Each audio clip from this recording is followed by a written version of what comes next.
करने चाहिए। पूज्य गुरुदेव, मन व्यथित है बहुत दिनों से, जब से गिरनार की सूचनाएं पढ़ रहे हैं। हालांकि हम कोई अथॉरिटी नहीं है वहाँ पूछने की, लेकिन श्रावक की हैसियत से 114 करोड़ रुपया दत्तात्रेय के नाम से वहाँ पर अलॉट कर दिए गए। पांचों टोंके, जो पांचों टोंकों का नाम हमारे नाम से होता था, वो पांचों टोंकों का नाम बदलकर बजट में दूसरे नाम से दिया गया, और हम सब कुछ नहीं कर पा रहे। गुरुदेव, इसमें भी कोई टेक्निक बता दीजिए कि हम कुछ कर पाए। अब इसकी टेक्निक इतनी अच्छी टेक्निक, जब मैं गिरनार गया था बहुत अच्छा संवाद हुआ था, बैठ करके टोंकों के बंटवारे की बात आई थी। उन्होंने कहा था कि भाई देखो महाराज, इस तो हम देने वाले हैं नहीं, आपके साल भर में 5,000 11,000 लोग आते हैं और हमारे एक दिन में इतने आते हैं। तो एक बहुमत के आधार पर, श्रद्धा के आधार पर, सबके आधार पर, और हम लोग भी यहाँ से इस प्रकार की मानते हैं, तो चाहे कोर्ट निर्णय करे चाहे कोई करे, बहुमत हमारे पास है, और सबसे बड़ा तो है डंडा भी हमारे पास। उन्होंने सीधा बैठे हुए थे, बहुत चर्चा हुई। अब एक ही तरीका है तो कि इनका बंटवारा कर लो, एक स्थान तुम अपना अलग बना लो, मैं अपना अलग बना लें, तो इस प्रकार की स्थिति। लेकिन कुछ अपने लोग ऐसे होते हैं, लड़ने की हिम्मत है नहीं, लेकिन मुझ पे ताव जरूर देंगे। तो उस समय यदि चारों टोंकें बट जाती, और चौथी टोंक को तो उन्होंने स्पष्ट कहा था कि यदि आप शांति के साथ निपटाते हो तो चौथी टोंक को पर तो हम कभी जाएंगे ही नहीं, स्पष्ट रूप से। तो कुछ परिस्थितियां ऐसी होती हैं, हमारे अंदर एकता नहीं होती।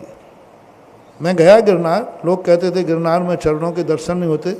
मैंने 20 मिनट तक पूरे चरणों के दर्शन किए, और उनकी सहमति से किए, राजी खुशी से किए, पूरी शांति धारा की।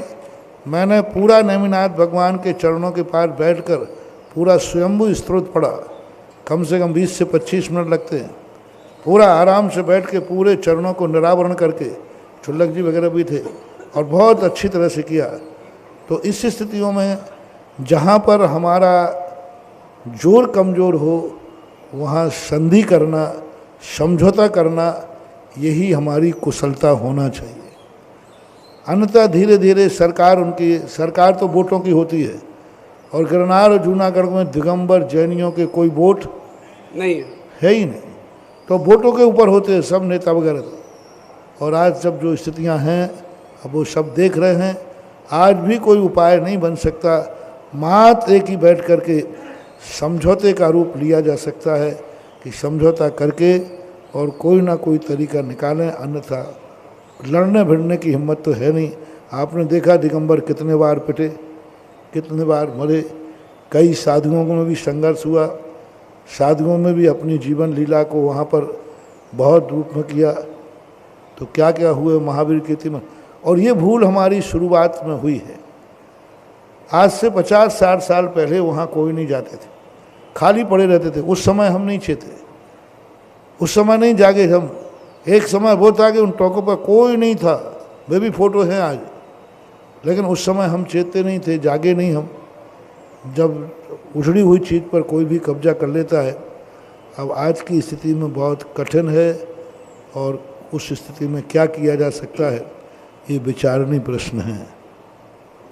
चलिएगा, पूरे राष्ट्र को यहाँ से संबोधन हो रहा, मैं समझता हूँ पूरे देश के लोग सुन भी रहे हैं, और हमें जैसा पूज्य गुरुदेव ने कहा, संधि का मार्ग अपनाते हुए कम से कम जो है जैसा है कुछ तो अपना वहाँ पर लेना चाहिए। उम्मीद है शीघ्रता से बंडीवाल धर्मशाला कमेटी, तीर्थक्षेत्र कमेटी इस विषय पर कुछ न कुछ करेंगी। श्रीमती अंजू जी गोधा। निरपेक्ष